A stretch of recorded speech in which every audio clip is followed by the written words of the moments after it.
நான் பிடிச்ச விஷயம் மூணே விஷயம் தான். ஒண்ணு ஊழல் செய்யறது, இன்னொன்னு ஊழல் செய்யறது, இன்னொன்னு ஊழல் மட்டும்தான் செய்யறது.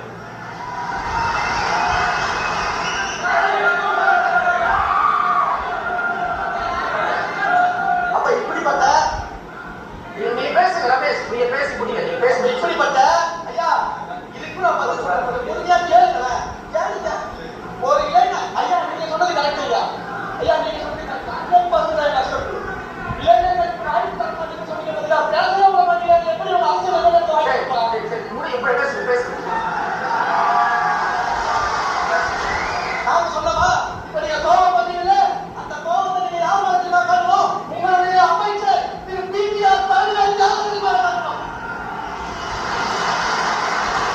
அவர் திரு பிடிஆர் அவர்கள் நிதியமைச்சராக பொறுப்பேற்று ஓராண்டு முடிந்தவரையே ஒரு ஆங்கில செய்தி நாளிதழுக்கு ஒரு பிரத்யேகம் பண்ணி கொடுத்தாரு. என்ன பண்ணாரு தெரியுமா? தமிழ்நாட்டிற்கு வர வேண்டிய வருமானம் தான் ரொம்பவே கம்மியா இருக்கு, அதுக்கு என்னடா காரணம் ஆராய்ச்சி செய்யும் பொழுது 50% லீக்கேஜ் இருக்கு தமிழ்நாடு வருமானத்துல. அந்த வருமானம் எங்க லீக்கேஜ் ஆகுது? டாஸ்மாக் லீக்கேஜ் ஆகுது. எப்படி டாஸ்மாக் லீக்கேஜ் ஆகுது? வரிகள்